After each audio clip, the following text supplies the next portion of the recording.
कि ये 10 लाख करोड़ रुपए का कर्जा माफ करने के लिए कितनी दलाली भाजपा ने खाई, कितनी कमीशन भाजपा ने खाई, कितनी लूट और भ्रष्टाचार का काम बीजेपी के नेताओं ने किया। हमारे मुख्यमंत्री के दफ्तर पे सीबीआई का छापा मारा, हमारे उप मुख्यमंत्री के घर पे सीबीआई का छापा मारा, हमारे स्वास्थ्य मंत्री को जेल में डाला, हमारे ट्रांसपोर्ट मिनिस्टर कैलाश गहलोत के ऊपर तमाम छापे मारे, हमारे 43 विधायकों पर 169 मुकदमे लिखे गए। 169 मुकदमे कि वो 285 एमएलए जो आपने पूरे देश से खरीदे, किसका कितना रेट लगाया, किसको किसको मंत्री पद का लालच दिया, किसको 50 खोखा दिया, किसको 20 खोखा दिया, किसको 35 खोखा दिया।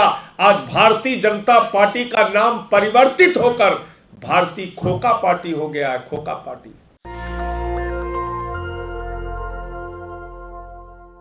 आज आम आदमी पार्टी का पहला राष्ट्रीय जनप्रतिनिधि सम्मेलन था और इस सम्मेलन में पूरे देश के 20 राज्यों से चुने हुए सरपंच, बीडीसी के सदस्य, जिला पंचायत के सदस्य, विधायक, मंत्री, लगभग 1,500 जनप्रतिनिधि पूरे देश से आज दिल्ली में इकट्ठा हुए। और मैं समझ सकता हूं कि जनप्रतिनिधियों का इतना बड़ा सम्मेलन देखकर भारतीय जनता पार्टी विचलित होगी, भारतीय जनता पार्टी परेशान होगी। उसका परेशान होना स्वाभाविक है, लेकिन उसके बाद इस जनप्रतिनिधि सम्मेलन में जो मुद्दे उठाए गए, जो सवाल उठाए गए, उसका जवाब ना देते हुए भारतीय जनता पार्टी के प्रवक्ता संबित पात्रा जी ने बेबुनियाद, निराधार और बिना सिर पैर की बातें अपने पत्रकार वार्ता में की। मैं उनसे कुछ स्पेसिफिक क्वेश्चन पूछना चाहता हूं, कुछ ऐसे सवाल जो हो सकता है कि संबित पात्रा जी और उनकी पार्टी को बहुत चुभे, लेकिन उसकी सच्चाई पूरा देश जानना चाहता है। और जो सवाल आज अरविंद केजरीवाल जी ने उठाया इस राष्ट्रीय जनप्रतिनिधि सम्मेलन में, वो सवाल एक ही सवाल है कि पूरे देश में 285 विधायकों को खरीदने का काम, 285 विधायकों की किडनैपिंग करके उनको तोड़ने का काम, 285 विधायकों को तोड़कर अलग अलग राज्यों की सरकारों को गिराने का काम जो भारतीय जनता पार्टी ने किया, इसमें कितने करोड़ रुपए, कितने हजार करोड़ रुपए भारतीय जनता पार्टी ने भ्रष्टाचार और काला धन का लगाया है, यह पूरा देश जानना चाहता है। पूरा देश यह सच्चाई जानना चाहता है कि वो 285 एमएलए जो आपने पूरे देश से खरीदे, किसका कितना रेट लगाया, किसको किसको मंत्री पद का लालच दिया, किसको 50 खोखा दिया, किसको 20 खोखा दिया, किसको 35 खोखा दिया। आज भारतीय जनता पार्टी का नाम परिवर्तित होकर भारतीय खोखा पार्टी हो गया है। खोखा पार्टी। जहां से भाजपा के लोग गुजरते हैं, लोग कहते हैं खोखा जा रहा है, खोखा जा रहा है, खोखा जा रहा है। यह भाजपा की हालत हो गई। आप दिल्ली में ऑपरेशन लोटस चलाना चाहते थे, जो प्रयोग शिंदे पे सफल हुआ वो सिसोदिया ने फेल कर दिया।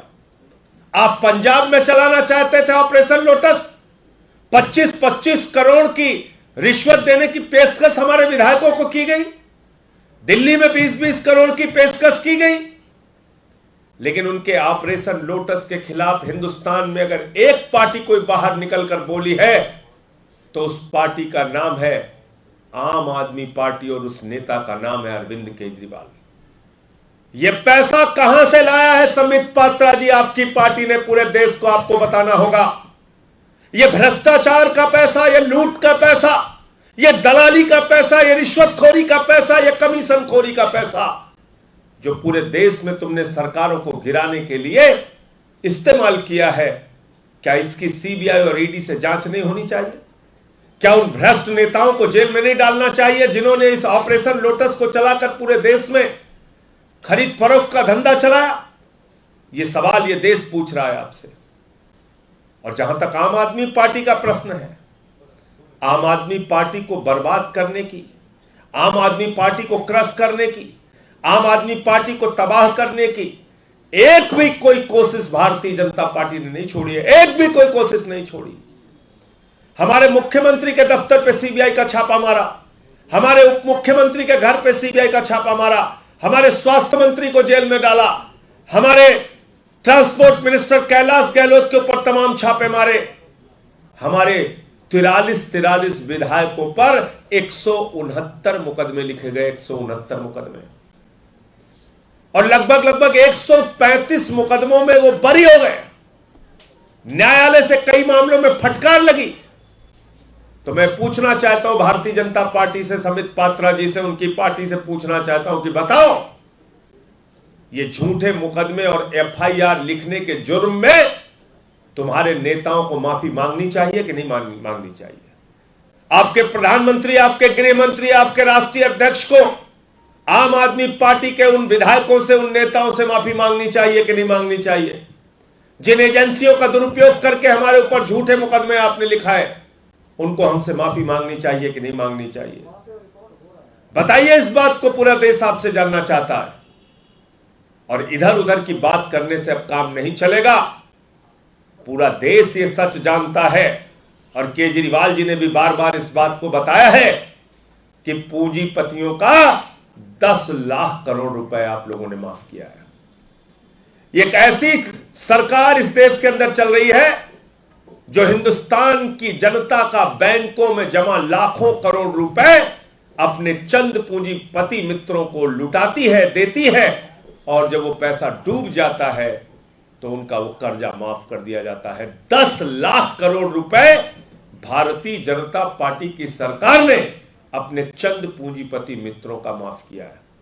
संबित पात्रा जी, मैं आपकी पार्टी से सवाल पूछता हूं, भारतीय जनता पार्टी के केंद्रीय नेतृत्व से मैं जानना चाहता हूं कि ये 10 लाख करोड़ रुपए का कर्जा माफ करने के लिए कितनी दलाली भाजपा ने खाई, कितनी कमीशन भाजपा ने खाई, कितनी लूट और भ्रष्टाचार का काम बीजेपी के नेताओं ने किया, यह बताओ देश के सामने।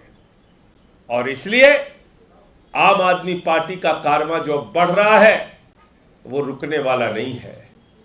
दिल्ली जीते, पंजाब प्रचंड बहुमत से जीते, और गुजरात की जनता जिस प्रकार से सामने आकर आम आदमी पार्टी के पक्ष में खड़ी हो रही है, अरविंद केजरीवाल जी के साथ कंधे से कंधा मिलाकर चल रही है, गुजरात में आम आदमी पार्टी दिल्ली और पंजाब का इतिहास दोहराने जा रही है।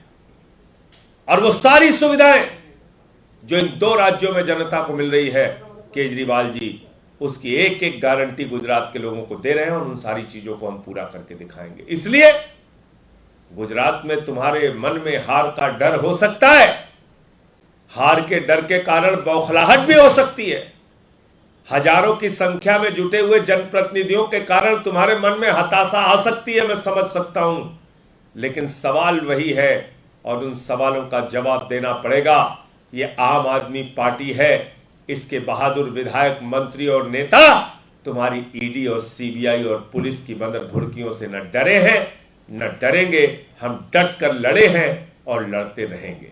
नेशनल दस्तक की आपसे गुजारिश है कि अगर इसको बचाना चाहते हैं तो नेशनल दस्तक को सब्सक्राइब करने के लिए रेड कलर के सब्सक्राइब बटन को दबाएं, फिर बेल आइकन की घंटी दबाएं। नेशनल दस्तक को बचाने के लिए बहुत जरूरी है कि हर खबर को शेयर करें, लाइक करें, कमेंट जरूर करें।